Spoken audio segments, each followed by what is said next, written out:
Կյանքին գույներ տվողը,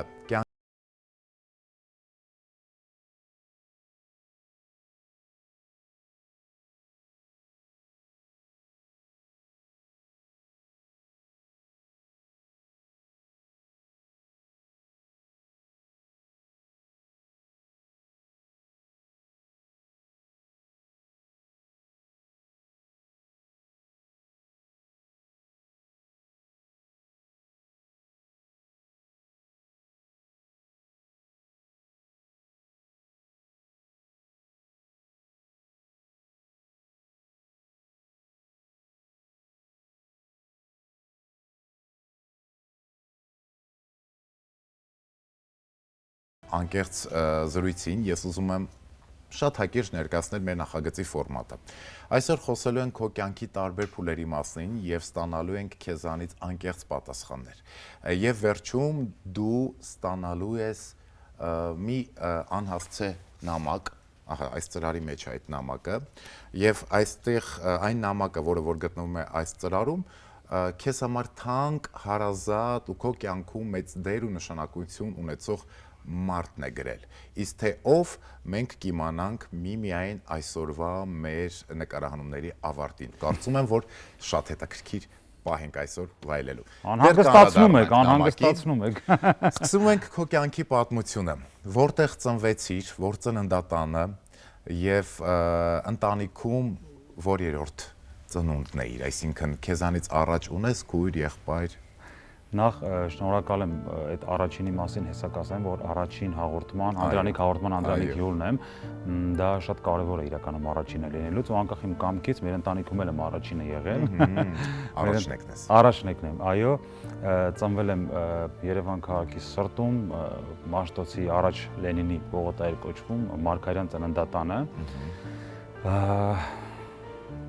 Որ թվականի։ Թվականը չեմ ասի, 15-ին եմ օգոստոսի ծնվել։ Սաշ, մեկը երիտասարդ ես։ Ինչքան էլ ասես, դու երիտասարդ ես ու քեզ բոլորը շատ սիրում են։ Գիտեմ, բայց դրա մասին չեմ ուզում խոսալ։ 15:08, այսքանը կասեմ, օգոստոսի 15-ին, նույն օրը նաև ծնվել է որդիս։ Հենց նույն օրը 15:08, դա երևի թե կյանքից կարևորագույն ամսաթիվն է, ծնունդն է։ Շատ կարևոր, այսպես կնիկ է դերված այդ օրվա հետ կապված քո կյանքում։ Կնքված օր է։ Սիրում եմ իմ քաղաքը, չափից դուրս, էլի աշխարհում կան քաղաքներ, որ նախընտրում եմ, բայց միանշանակ իմ սրտի քաղաքը դա Երևանն է։ Սաշ, կենտրոնում ծնվելը, մեծանալը դեր ու նշանակություն ունի մարդու կյանքում, թե դա ամենևին կապ չունի։ Ես կարծում եմ, որ կապ չունի, անկախ ամեն ինչից մարդը բոլոր տեղերում մարդ է եւ իր որակներով հանդերձ, հնարավոր է նաեւ մարդ ծնվի կենտրոնում լինի վատ որակներով հանդերձ եւ ծնվի մեկ ուրիշ քաղաքում կամ Արվարձանում եւ լինի լավ մարդ։ Ուղղակի պապական ինչ որ եկել է, այդպես ասեմ, պապական եկել է այն մարդիկ, ովքեր այտենց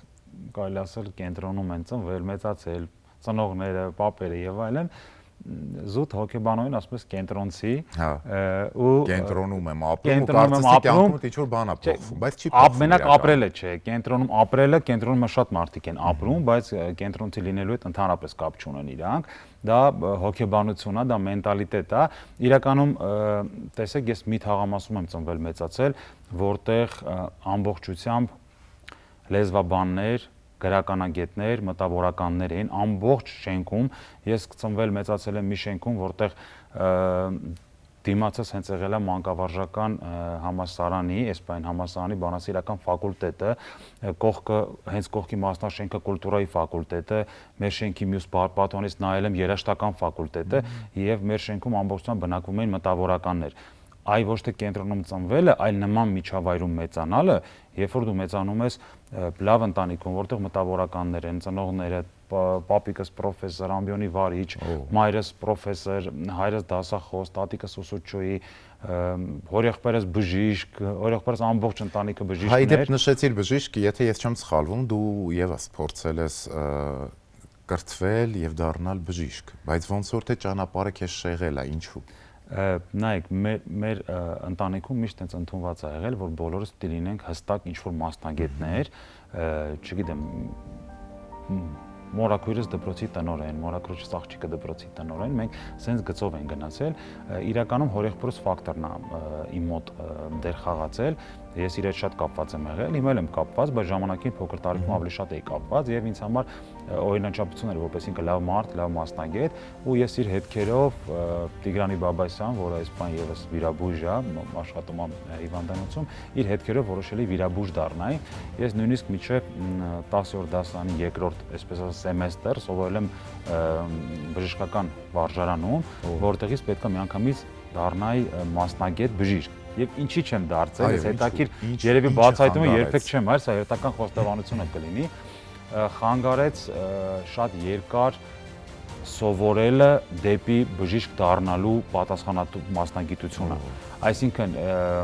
8 տարի, 10 տարի, 12 տարի ես պատրաստ չեմ այդքան եւ կյանքում ընդհանրապես ոչ մի բանի պատրաստ չեմ 10 տարի սպասել։ Ես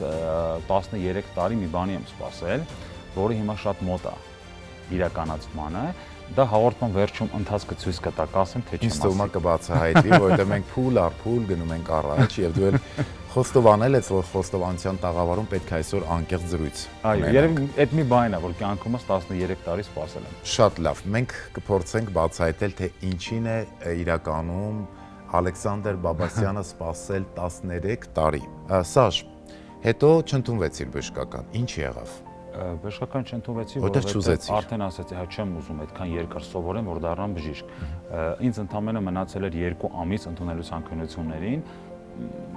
Ուղղակի որոշեցի, որ ես պիտի գնամ տնտեսագիտական համալսարան, նախկին Ժող ինստիտուտը, եւ պիտի ընդունվեմ այդ ինստիտուտ եւ դառնամ տնտեսագետ, հետագայում դառնամ ֆինանսների նախարար, այտենց ցանկություններ ունեի։ Ցավոք 2 ամսում դժվար եղավ ընդունելու ցանկություններին այնպես պատրաստվել, որ այն ժամանակ, երբ որ ես էի պատրաստում ընդունելու ցանկություններին, ահա որ մեծ աժոտաժ կա Ժող ինստիտուտի շուրջ եւ բալերը բավականին բարձր են։ Ես հիշում եմ, նույնիսկ 49 բալ եմ հավաքել, 50 բալը ընդունվեց, 49-ը չընդունվեց։ Հետո տեղափոխվեցի պոլիտեխնիկական ինստիտուտ, Հայաստանի պետական ճարտարագիտական Հայաստանի պետական ճարտարագիտական համալսարան, որտեղ ընդունվեցի տրանսպորտի կառավարում բաժինը, ավարտեցի, դառնալով տրանսպորտային տնտեսագետ։ Շատ լավ։ Հետո ոնց եղավ արդեն, որ Ալեքսանդր Բաբասյանը եկավ դեպի էկրան, ֆիլմեր, հեռուստասերիալներ, դերասանական փայլուն խաղ, ոնց ստացվեց։ Դերասանական բնագավառ իրականում բերել է ինձ իմ ընկերությունը, իմ մեքենաները եւ իմ տեսքը։ Ես ոչ մի դերասանական տաղանդ չեմ ունեցել։ Ընկերությունը ինչ որտեղ են, որ ասում անկեր ծանոթ բարեկամ։ Չէ, այդ հանում են։ Ուրեմն ընկերներս ուղակի կներես ասեմ, ուղակի ընկերներս քանի որ շրջապատս մեծ է, ժամանակ ես մի սիրել եմ սիրում մեքենաներ, քշել լավ մեքենաներ, ունենալ երևացող, տարբերվող եւ քանի որ ֆիլմերում մեքենաներ էին պետք գալիս օրավարձով նկարելու, որ տարբեր պերսոնաժների, դերասանների, կերպարների մեքենաները լինեն, ուղղակի ոնց որ վարձավճարով մեքենաներից տալիս էի նկարահանման հրապարակում եւ տարբեր մարդկանց հետ ընկերացա։ Հետո ինձ ասացին, դե խոսքը տեղը, մարդա մոտ, տեսքը տեղը, քեզ բոլորը կսիրեն, բայց իրականում մի մարդ, որը դերասանական արվեստից հեռու է եւ նույնիսկ խոսքը մինիմալ չգիտի, ինչպես կարելի է էկրաններին երևալու խոսել, իր համար շատ դժվար էր։ Բայց ինչպես Ելենան ասում, Արշակյան, եթե մեր հին այն դերասանները, ովքեր իրանք մասնագիտությամբ դերասան էին, իրանց վրա այնքան աշխատեն, ինչքան Սաշը, երևի բոլորը տաղանդավոր կլինեին, բայց Սաշի նման աշխատասեր ու տաղանդավոր մարդ իրականում ինքն է հաջողության հասնում ու ես հաջողության հասա կերտելով, եթե չեմ սխալվում, այն անգամ հարցեր հնչել, կարծեմ հաշվեցի 15 գլխավոր դեր, չհաշված երկրորդային դերերս, որոնք էլի բավականին էֆեկտիվ են եղել, այսքան տարիների ընթացքում բոլորը մեկից լավ կերտելով, աշխատելով կերպարի վրա, աշխատելով երբեք ոչ արտաքին տեսքից, ոչ դերասանական խաղաց մեկը մյուսին չնմանվի, կատեգորիկ դեմ համար կարևորագույնն է սցենաները վերցնելով, տանելով տուն, մշակելով, սցենարիստի հետ առանձին խոսալով, պրոդյուսերի հետ առանձին խոսալով, ռեժիսորի հետ առանձին խոսալով, խնդրելով որ առանձնահատուկ եթե ինչ որ տեսարաններ կա, որի վրա պետք է աշխատել նախորոքից նշեք, ես դրա վրա կաշխատեմ, աշխատել եմ ամեն տեսարանի վրա, նույնիսկ ասում սերիալներ եմ ունեցել, կերպարներ, որոնց սցենարները վերցրել եմ տպած տանը, տարել եմ, մշակել եմ, գրել եմ, ջնջել եմ, կերտել եմ, դրա համար այսօր ստացվել է իմ կարիերան, կարելի է այսպես ասել։ Եղել են դեպքեր, որ նկարահանման տաղավարում քո խաղընկերուհուն, ում հետ դու կերպար ես կերտում, սիրահարվես։ Ես նկարահանման հրապարակ մտնում եմ, կերտելով կերպար։ Այսինքն կերպարի անուն օրինակի համար Գոշը սիրահարվում է Բելային, բայց դա Գոշը ընդհանրապես 0% առնչություն ունի Սաշի հետ։ Այսինքն ես որ մտնում նկարահանման հրապարակ, ես դառնում եմ կերպարը։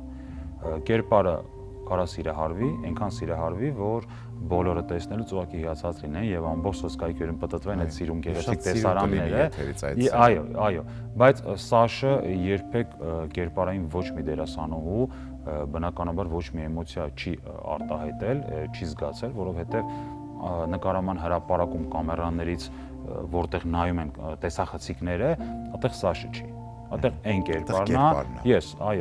Ես այն կերպարն եմ, որը կերտում եմ, իսկ բնականաբար եթե ես կերտում եմ այդ կերպարը, ես Սաշը մնում է մի կողմում, կերպարը, ես կերպարը դուրս եկա, գրիմս մաքրեցի, հագուստներս փոխեցի, նոր դարձա Սաշը։ Այն Սաշ կերպարը, որտեղ ինչ որ զգացմունքներ կարան առաջանան, դա Սաշն է։ Բայց երբեք նման բան չի եղել, ես միշտ կարելի ասել զույգ եմ խաղացել, միշտ այդ սիրո կերտող կերպարն եմ եղել, հա, չէ, հարցին կոնկրետ երբեք նման բան չի եղել, որ կերպարային ես ինչ որ զգացմունք ունենամ, կերպար ունեցել է։ Դու կերպարն է, կերտում ես կերպարը, կերպարից, երբ որ տեսախցիկներն անջատվում են, արդեն դու կերպարը թողնում ես ու ասում ես քո իրական կյանքին։ Դու ցանկացած քո զգացմունքի տեսակը սեր, հայրենիքի հանդեպ, հակառակ սերի հանդեպ, չգիտեմ, ընտանիքի հանդեպ, երեխայի հանդեպ, դա ճիշտ դրսևորումներից է գալիս, ճիշտ դաստիարակությունից, ճիշտ զարգացվածությունից, կրթվածությունից, որը շատ կարևորում եմ իմ կյանքում, ոչ մեկին չնեղացնելու համար, քանի որ կրթվածությունից խոսեցիք, իմ համար կիրթ մարդը միանշանակ ինքը տարբերվում է։ Շատ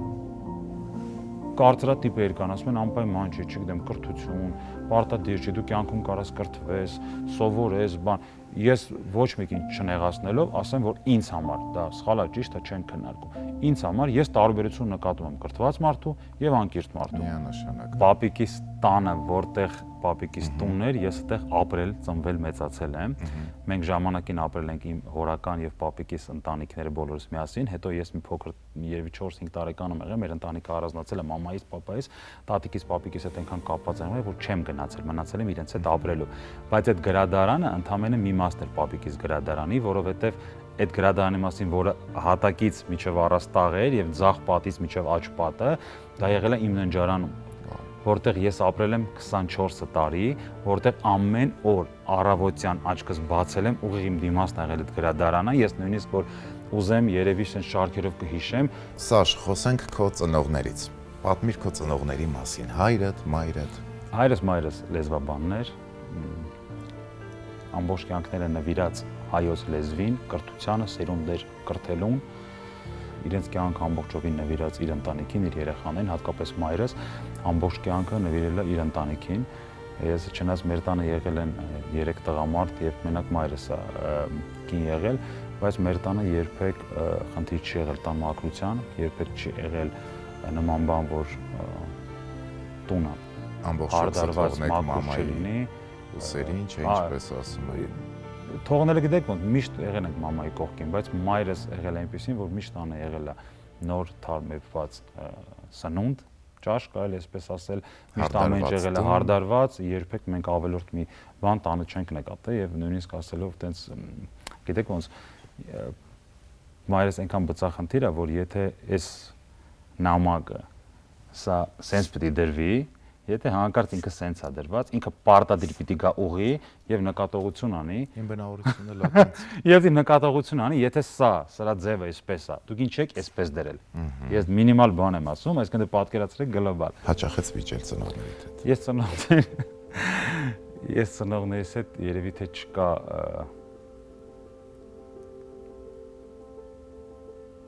չկա մի միտք, մի գաղափար, որ լինեմ համակարծիք։ Չունենք, մենք տարբերը մի քիչ հարաբերական է, մենք շատ տարբեր ենք։ Օրինակ եղբայրս ավելի շատ ծնողներիս նման է եւ իրենց հետ ավելի սերմանված է, ես նույնպես մտերիմ հարաբերությունների մեջ եմ, բայց կարծիքներով երբեք մենք նույն կարծիքին չենք լինում։ Միշտ մենակ եմ փորձել մնալ կյանքի բոլոր դժվարությունների հետ, ասեմ ավելի, ես երբ որ դժվարություններ ունեմ, այդ ժամանակ ես առանձնանում եմ դժվարությունները հաղթահարելու։ Ես երբեք իմ բեռը չես թողնում ուրիշի։ Ես կարծիք էլ չեմ հարցնում, երբեք։ Ես լսում եմ մարդկանց խորհուրդներ, բնականաբար լսում եմ, մտածում եմ ասածների շուրջ, որովհետև դու ամենան չես ու դիմացինները կարան քեզ ճիշտ խորհուրդ տան։ Այն ժամանակ, երբ որ քրմեր էին, քրիստոնեությունը չկար, քրմապետ Գոշ է եղել, որը մի առիթով ասել է, որ մարդ ով խորհուրդ է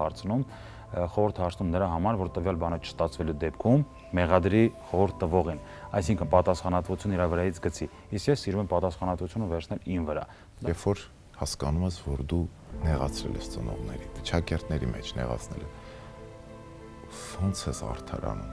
Չեմ արդարանում, ուղղակի լռում եմ։ Թողնում ես տնից գնում ես, մնում ես տան, հետո ինչ ես անում, որ չգիտեմ, ներողություն ես խնդրում կամ ո՞նց ես դու քեզ պահում։ Որպես կանոն ներողություն շատ քիչ եմ խնդրում, որպես կանոն ես խոսքերով ապացուցողներից չեմ, այն ինչը որ իրականում կա, ես ավելի շատ գործի մարդ եմ եւ ավելի շատ իմ ցանկացած արարք դրսևորում եմ գործով։ Այսինքն ես իմ արարքով ապացուցում եմ, որ ես կամ ես, չգիտեմ, ձեր կողքին եմ եւ այդ արարքով ուզում եմ ապացուցեմ, որ դա ներողության նման մի բան է։ Գիտես, Սաշ, ասում են, երբ որ ուզում ես կյանքում տեսնել տխրության իրական աստիճանը եւ տեսնել թե ինչ գույն ունի տխրությունը, նայիր այն պահին մորդ աչքերի մեջ, երբ որ դու նրան նեղացրել ես, բայց շատ խորքը նայիր, ուսումնասիրիր, ու այնտեղ դու կտեսնես կյանքի իրական տխրությունը, որը միշտ քողարկված է, որովհետեւ մայրական սերը թույլ չի տալիս, որ այն ի ցույց դրվի։ Շատ շնորհակալ եմ, Սաշ, կարճատև դադարից հետո մենք անպայման կշարունակենք մեր զրույցը, որովհետև մենք արդեն մեր անակնկալ հյուրին ենք տաղավար հրավիրելու։ Սելի հեռուստադիտող ATV հեռուստաընկերության եթերում խոստովանության ժամն է, որովհետև եթերում խոստովանությունն է եւ այսօր մեր տաղավարում մենք հյուրընկալել ենք սիրված տաղանդավոր դերասան Ալեքսանդր Բաբասյանին։ Կարճատև դադարից հետո կվերադառնանք եւ հետաքրքիր անակնկալով կշարունակենք մեր զրույցը։ Սաշ, քանի որ դու խոսեցիր քո ընտանիքի, քո ծնողների մասին, ուստի այսօր մեր հրավերը չմերժել նաև քո սիրելի մայրը, ում մենք հրավիրել ենք մեր նկարահանման տաղավար, Տիկին Գայանե Խալաթյանը այսօր մեր հյուրն է։ Դիմավորում ենք։ Տիկին Գայանե, համեցեք։ Հավատս չի գալի, որ մոմն հաղորդման հյուր է եկել։ Ամեն բան մեր տաղավարում հնարավոր է։ Շատ շնորհակալ ենք հրավերն ընդունելու համար, համեցեք, նստեք, ոնց եք։ Լավ, շնորհակալություն դուք։ Շատ լավ, որովհետև այսօր լավ հյուր ունենք, արդեն լավ հյուրեր։ Ձեր որդին պատմեց իր կյանքի մի քանի փուլերի մասին, շատ անկեղծ, շատ հետաքրքիր զրույց ունեցանք մենք մինչ այս պահը եւ շատ ուրախ ենք, որ դուք եք մեր տաղավարում, կասեք չարաճճի էր փոքր ժամանակ։ Ալեքսանդրը բավական շարժուն երեխա էր, բավական շարժուն։ Դպրոցական տարիքում էլ դեռ նույնիսկ կարող եմ ասել, բավական այդպես չարաճճի արարքներ էր ցուցաբերում, ուսուցիչների դասերը խանգարում։ Մինչ նրա անձնային առանձնահատկությունների մասին խոսելը կուզենամ խոսել առաջին հերթին նրա աշխարհաճանաչողության մասին։ Ճիշտ ասած, Ալեքսանդրը, այո, բացառապես չչափազանցեց, որ դեռ մանկությունից սիրում էր գրքեր կարդալ, ոչ միայն հայ գրականության, այլ նաև համաշխարհային գրականությանը նվիրված ամբողջ գրականությունը համարյա ուսումնասիրել է։ Նույնիսկ գիտահանրամատչելի գրականություն էր կարդում, այդ պատճառով նրա մեջ դեռևս միջին տարիքից շատ մեծ սեր արթնացավ դեպի ինտելեկտուալ խաղերը։ Ով է ուզում դառնալ միլիոնատեր եւ այլ նմանատիպ խաղերին, շատ հաճախ փորձ էր անում, որ մասնակցեր։ Եվ նրան հաջողվեց եւ այդ իր գիրք կարդալու արդյունքում նա դարձավ բազմակողմանի զարգացած մի երիտասարդ է, որին այդ ընթերցումը շատ նպաստեց նրա հռետոր դառնալուն, կարող եմ ասել։ մեծ ճարտասանն է իր խոսքով, ոչ թե իմ որդին է, որ ասում եմ, շատ գեղեցիկ է խոսում, քիչ առաջ ինքը այդ մասին էլ ակնարկեց, որ ես նկատեմ, որ ինքը խոսում է գեղեցիկ։ Իհարկե դե բնականաբար երիտասարդ է, այդպես խիստ լեզվական օրինաչափությունները պահպանելն էլ մի քիչ հարիր չէ այս տարիքի տղաներին, բայց այնուամենայնիվ ես կարող եմ ասել, որ նա շատ լավ հռետոր է, լավ զրուցակից եւ իր այդ բազմակողմանի զարգացած լինելը նպաստում է միջավայրում նրա շատ լավ հանդես գալուն։ Ես գիտեմ, որ դուք լեզվի մասնագետ եք Խաչատուր Աբովյանի անվան պետական համալսարանի, չէ՞, մանկավարժական համալսարանի հայոց լեզվի ամբիոնի դոցենտ, պրոֆեսոր։ Սաշ, քո համար դժվար չի խոսելը։ Երբ որ մայրդ այդ նույն տարածքում, այդ նույն միջավայրում է։ Ես ամեն քայլափոխի ստանում եմ նկատողություն, նույնիսկ որ ես բավականին գրագետ եմ խոսում, բայց ամեն քայլափոխի ստանում նկատողություն, որ այս բառը ճիշտ չօգտագործեցի ես նախադասությունը, որովհետև իրականում մի հետաքրիր նաև այսպես հանգամանք կա սպասելիքները քեզնից։ Երբ որ քեզնից սպասելիքները քիչ են կամ սպասելիքներ չկան, այդ ուղումները չեն էլ անի եւ կյանքում էլ ատեն ցանկացած բնագավառում։ Եթե դու ինչ-որ մեկին սիրում ես, եթե ինչ-որ մեկը քո համար կարևոր է ու արժեքավոր, դու իրենից ունես սպասելիքներ եւ ինքը քո համար ավելի արժեքավոր է, քան մնացածի։ Եվ եթե դու ինչ-որ մեկից ունես սպասելիքներ, բնականաբար դու իրեն ուղղում ես մի նպատակով, որովհետեւ դու իրեն ավելի լավը գիտես ու ավելի լավն ես ուզում տեսնել։ Այո, երբ որ Տիկին Գայանեին մենք հրավիրեցինք տաղավար, մինչ Տիկին Գայանեի մուտքը, Սաշա այսպես էր նստած, երբ որ մայրը մտավ, Սաշա այսպես նստել։ Շատ հաճելի է դա։ Դա նշանակում է, որ այո, մայրը մեծ դեր, մեծ ազդեցություն, մեծ նշանակություն ունի յուրաքանչյուրիս կյանքում, յուրաքանչյուրիս կրթության, քայլ առաջ գնալու եւ մեր կյանքի փուլերի մեջ։ Իրականում միշտ մեծերը, բանաստեղծներ, լեզվաբաններ, գրականագետներ, ովքեր խոսացել են մոր մասին, շատ գեղեցիկ երգեր, ոտանավորներ գրել են, բայց այդ ամեն ինչին մի գեղեցիկ բառով ամեն ինչ կարելի է ներկայացնել, ուղղակի ասել մայրս։ Ով էր, այդքանով ամեն ինչ ասված է։ Այո։ Ինչքան բառեր մեկը ասես, երկուսը ավել, երկուսը պակաս, ինքը բավարար չի լինելու։ Այսինքն ինչքան ուզում ներկայացնես, ուղղակի մի բառով ասում ես մայրս ու սահմանը փակվում ես։ Ինքը շատ ավելի բովանդակալից ավելի գրագետ է, քան ինչ-որ բառեր ասել։ Շոկացի, այո, մի բառն անգամ մի ամբողջ իմաստ ունի մայրս։ Այո, եւ շատ կարեւոր է թե ինչքան անկեղծ ենք մենք այդ բառն արտասանում։ Այստեղ գախնի նամակ կա, որն ուղղված է Սաշին, ձեր որդուն, եւ մեր հաղորդման ֆորմատը թույլ է տալիս, որ ամեն օր, երբ որ մենք հյուր ենք ընդունում մեր տաղավարում, հյուրը ստանա նամակ։ Նա չգիտի ումից է այդ նամակը, ով է իրեն գրել։ Ըստ ձեզ, ինչ կենթադրեք, ում կողմից կարող այս նամակը լինի, ով կարող է ուղարկած լինի այս նամակը, ով է ուղարկել։ Դե կարող էր նաև փոքր Ալեքսանդրն էլ գրեր։ Կարող է ծառայից ընկեր լինել, կարող է, թեկուզ ընկերներից էլի շատ մտերիմ, դասախոսներից լինի։ Թեկուզ։ Օ, տենց։ Հնարավոր է, այո։ Ամեն դեպքում մայրն ասեց իր կարծիքը, իր տեսակետերն արտահայտեց, ենթադրությունը, թե ով կարող է լինի նամակի հեղինակը Տիկին Գայանե ջան։ Իսկ մենք ձեզ շնորհակալ ենք, որ եկել եք, ձեր ժամանակը մենք այսպես խլեցինք, ձեզ հրավիրեցինք տաղավար։ Պարգևելու համար։ Մենք ձեր որդու հետ դեռ շատ հետաքրքիր զրույց ունենք այսօր տաղավարում, ես ձեզ ճանապարհում եմ, իսկ մենք շարունակում ենք մեր զրույցը։ Շնորհակալ եմ։ Համեցեք։ Եկեք այսպես դուրս գանք։ Շնորհակալ ենք շատ։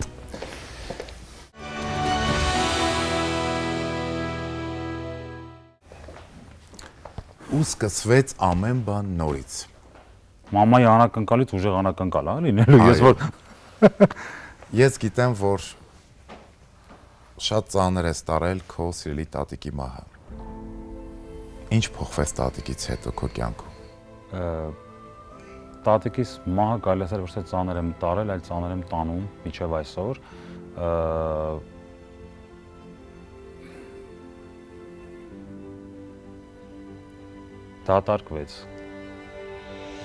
Դատարկվեց կյանքս, այս ուզում էի մի բառով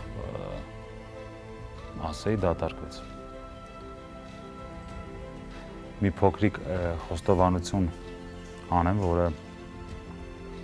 երբեք չեմ արել երբեք չեմ խոսել դրա մասին։ Իհարկե բոլորը գիտեն, շատ եմ ասել, որ տատիկս իմ մայրս, իմ երբեք տարբերություն չեմ դրել։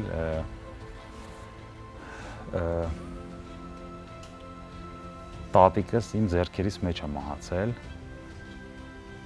բայց ոնց ինքը արդեն հիվանդության մի փուլում էր, որ բժիշկները ասեցին, բժշկուհին եկավ, ասեց 1 ժամ է մնացել, որ մաքսիմում մի ժամ, ու այդ վերջին մի ժամը ինքը եղել է անկիտակից վիճակում, ու ես հիշում եմ, որ չեմ կարող ասել մի ժամ, ես տենց եմ ֆիքսել, կարող 40 րոպե, 30 րոպե չեմ ֆիքսել, բայց այդ վերջի րոպեները ես հիշում եմ, որ տատիկիս այսպես գրկած հետևից պառկել էի եւ ամբողջ ընթացքում միջև իր մահանալը, միջև հասկացա, որ ինքը չի շնչում, ես այդ ընթացքում անընդհատ իրական ջին ասել եմ, որ իրեն շատ եմ սիրում։ Այդ առումով իմ խեղճը շատ հանգիստ է, որ անընդհատ այդ վերջի ես միջև այսօր որ գերեզմաններ գնում եմ, բնականաբար տարբեր խոստովանություններ անում եմ, բայց այդ իմ կյանքի վերջին կարևոր էտապն էր իր հետ կապված, որ ինքը ես վստահ եմ, որ լսում էր ինձ։ Ինքը լսում էր ինձ ու չէր խոսում։ Ու ես իրան անընդհատ ասել եմ, որ իրեն սիրում եմ, անընդհատ ասել եմ, որ սիրում եմ։ Եվ իմ կյանքի բոլոր նոր տարիները իր հետ եմ դիմավորել։ Բոլոր։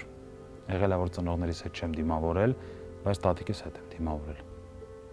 Բոլոր նոր տարիները, նոր դիմավորել եմ,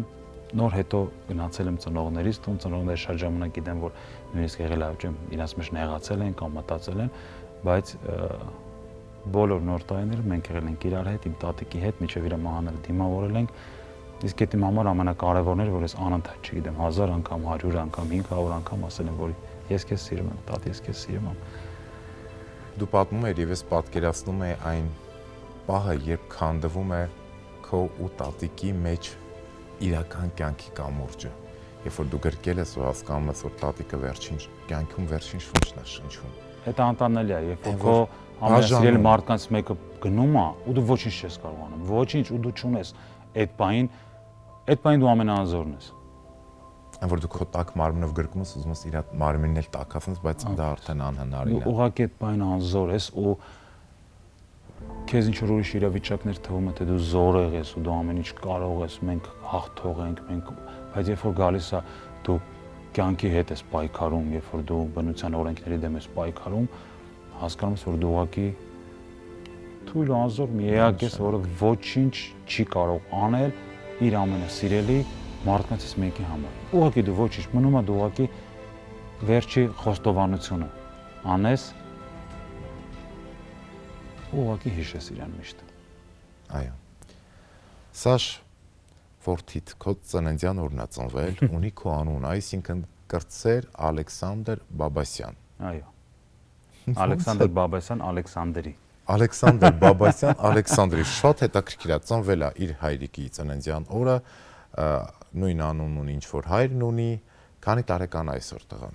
Այսօր 8 տարեկան։ Քեզ նման է բնավորությամբ։ Իդեալական է։ Իմ որդին ուղղակի իդեալական է։ Ես ցանց եմ պատկերացնում, չկա ուրիշ տարբերակ։ Բնավորությունով շատ նմանություններ ունի։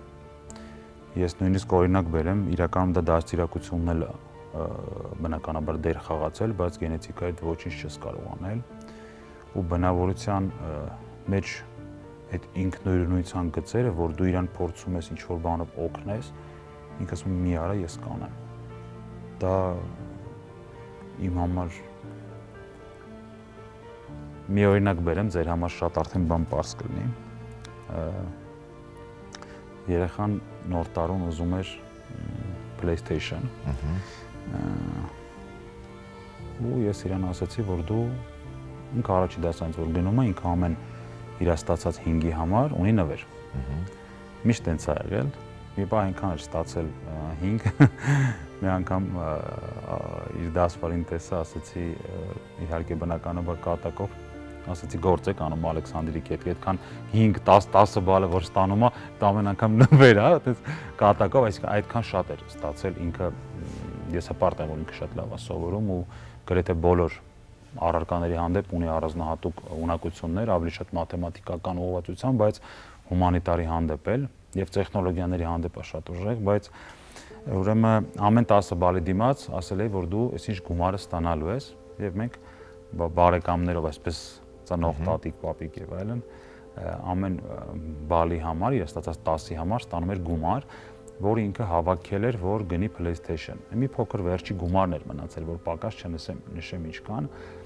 Ասացի ոչինչ, արդեն հասել ես նպատակիդ, մի փոքր է մնացել, այդ գումարը ես կավելացնեմ, արի հենց վաղն գնանք քո այսպես երազանք իրականանա, ասաց ոչ։ Ես այսքանը հավաքել եմ, այդ վերջի հատվածը ես ինքս 10-ը կստանամ եւ իմ աշխատավարձով կգնամ կառնեմ։ Ու այսպես ես ոգևորությանը մարդա մեծանում։ Ասես դու ես այդքան արել եմ, ինչ եմ որ ուզում եմ ասել, ոնց է առածկա, չէ, էշ ուտում ես փոչում խռովում, կոֆիտոս, ասում ես քանը արել եմ, սովորել եմ, ու ինձ համար դա հպարտության մեծ ու ինքը այդ մի օրինակով ես ուզեցի բնութագրեմ իր բնավորությունը, ինքը բավականին ինքնուրույն է, բավականին խելացի է ու շատ ավելի լավն է լինելու, շատ ավելի խելացի է լինելու ու շատ ավելի ինքնուրույն է լինելու, անկախ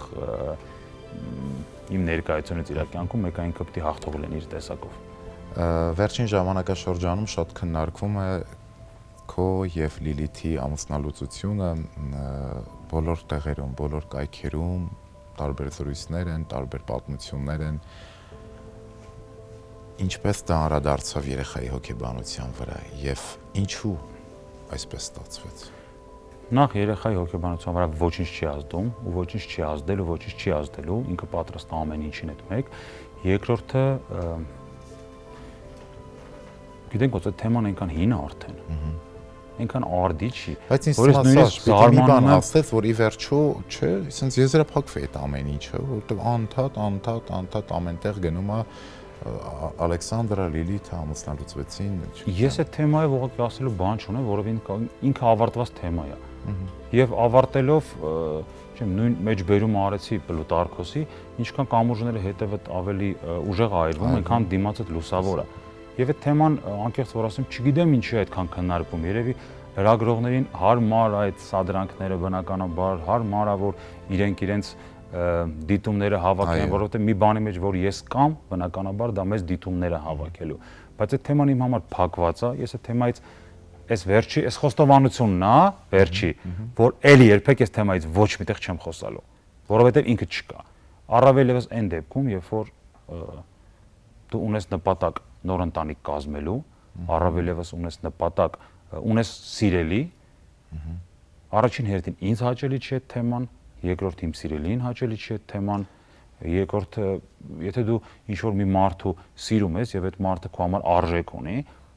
օրինակ չգիտեմ, իմ համար, այսպես բնութագրեմ, իմ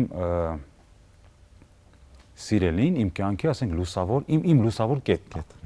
Եթե ինքը իմ լուսավոր կետն է, ես չեմ ուզում այդ լուսավոր կետը խամրի, ինչ-ինչ սադրանքների ու բամբասանքների արդյունքում։ Այսինքն իմ համար ինքը լույս է եւ ինքը իր լուսավոր այդ արագագնային կետը պիտի մնա։ Վերջ։ Իսկ երեխան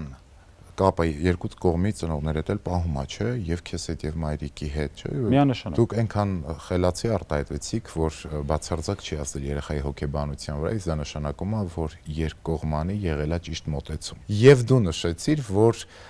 քո կյանքում կա մի լուսավոր կետ։ Այո։ Նոր սեր, հա, Սաշ։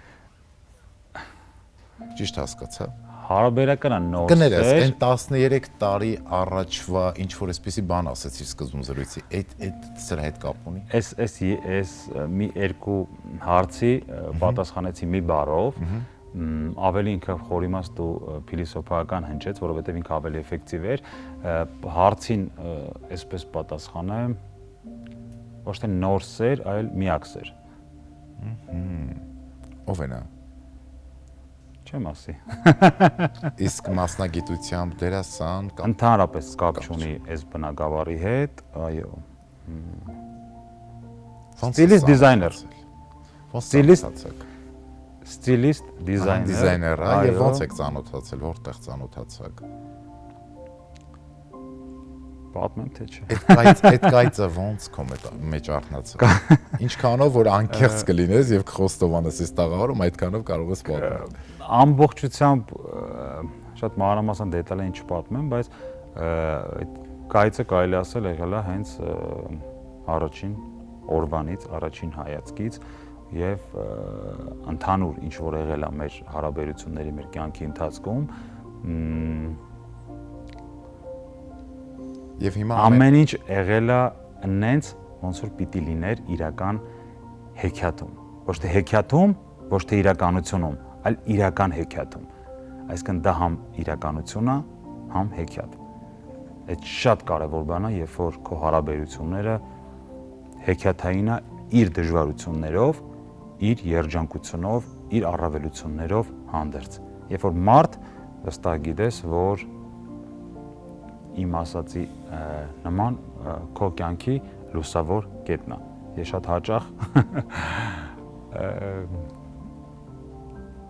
հաճախ ասում եմ լույսիկ իրան, ասում եմ չափազանցում ես, բայց իրականում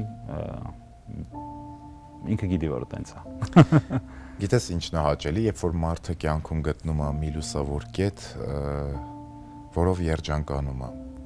Եվ այդ լուսավոր կետը ավելի է մեծացնում տվյալ անձնավորության կյանքի լույսի չափաբաժինը։ Ու ես հենց նոր քո աչքերի մեջ մեծ երջանկություն նշմարեցի, որովհետև դա ակնհայտ է, դա չես կարող թաքցնել։ Դա երևում է, երբ որ դու խոսում ես նրա մասին,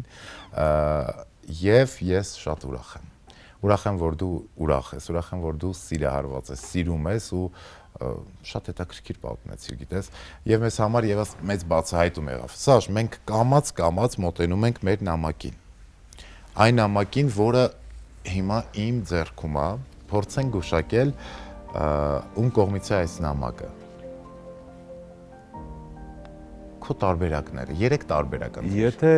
այս թեմայից խոսացած չլինեինք եւ նամակին չանդրադառնայինք, դե միգուցե ուրիշ տարբերակներ մտածեի, օրինակ, չգիտեմ, դասախոս, ծառայողական ընկեր, չգիտեմ, դասընկեր, դասախոսին, մի քիչ մոտ է։ Բայց քանի որ ես չէ, երբ որ ասացի շախմատիստ եմ ու մի քայլ առաջ եմ մտածում, այսինքն նաև հասկանում եմ խոսքը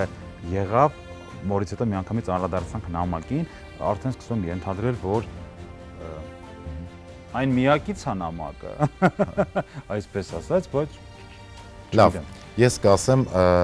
շատ կարճ, հիմա նամակը փոխանցելու եմ քեզ, դու ինքդ բացելու ես, բարձրաձայն կարդալու ես եւ քեզ համար եւ ինձ համար եւ մեր հեռուստադիտողի համար բարձր է լինելու, թե ով է նամակի հեղինակը։ Բացենք։ Խոսենք։ Բայց թաքուն չկարդաս, Սաշ։ Բարձրացի։ Միանգամից բացում ու կարդամ։ Բարձում ես ու կարդում ես։ Այնպես կարող ես մի հատ աչքի տակով անցկացնել, մենք քո էմոցիաները հիմա կֆիքսենք, որպեսզի Իսկ ես որ կարդամ արդեն կիմանամ ով է։ Իմյանշանակ։ Ինձ թվում է, որ առաջին նախադասությունից պիտի քո համար պարզ լինի, որովհետև ինքը շատ կարևոր մարդ է քեզ համար։ Երբեք չէի մտածել, որ կգա մի օր, որ ես առիթ կունենամ ասելու այն, ինչ հենց հիմա ուզում եմ քեզ ասեմ։ Դու փոխել ես իմ աշխարհը, իմ կյանքն ու էությունը։ Դու ամեն բան լցրել ես քեզնով։ Իմ թթվածնի մեջ անգամ դու ես։ Արևներից մեջ երբեք այսքան լույս ու ջերմություն չի եղել։ Այսօր դու ես դարձել իմ արևը, ու ես գիտեմ, որ դու չես թողնի, որ ես մրսեմ։ Երբեք չէի մտածել, որ սերը այսքան գեղեցիկ է, որ դու այսքան լավն ես, որ մենք երկուսով կկարողանանք դառնալ մի նոր աշխարհ։ Քո ամեն խոսքն ինձ ուժ ու դևեր է տալիս։ Քո ժպիտը խենթանալու այսքան գեղեցիկ է։ Գիտեմ, որ քո սրտի ամեն զարկի մեջ ես կամ ու մեր սրտերը նույն շնչով են զարկում։ Այնպիսի տպավորություն է, կարծես արևն ու լույսինը հենց նույն կետում են, ու հենց այդ հատման կետում գրված է սեր։ Սիրում եմ քեզ շատ, իմ սեր, իմ երջանկություն, իմ ապագա։ Սիրում եմ քեզ քո պարզ ու խենթ տեսակի համար։ Սիրում եմ, որովհետև գիտեմ, որ դու էլ ինձ ես սիրում։ Դու տարել ես ինձ մի աշխարհ, որտեղ սերը դիեզերական է։ Եվ քո սեր, քո սրտիկ, քո ջաննա։ Բրավո։ Շատ լավ, Սեսար, ծելի հեռուստադիտող, փաստորեն մենք մեր այսօրվա հյուրին փոխանցեցինք այն նամակը, որտեղ որ անկեղծ սիրո խոստովանություն կա եւ այդ տողերը գրել է հենց այն լուսավոր կետը, ով այսօր մեծ լույսով է լցրել Ալեքսանդր Բաբասյանի կյանքի ճանապարհը։ Ձիաննան էր քեզ նամակ գրել, Սաշ։ Ինչ կասես։ Նամակից հետո երևի ավելի լռեի, բայց ի պատասխան այս զգացմունքային ու գեղեցիկ նամակի կասեմ Չարենցից մի բանաստեղծությունից մի փոքրիկ մեջբերում, այսպես ասած։ Լուսան փոփի պես աղջիկ, աստվածամոր աչքերով,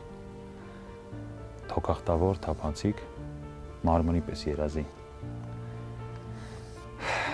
կապույտ աչքերով աղջիկ,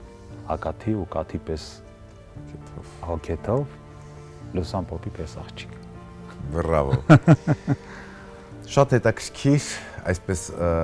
պատասխան սիրո խոստովանություններ հնչեցին մեր տաղավարում, նամակից հետո Սաշն էլ իր սերը գեղեցիկ հառատողով փոխանցեց Ձիաննային։ Սաշ,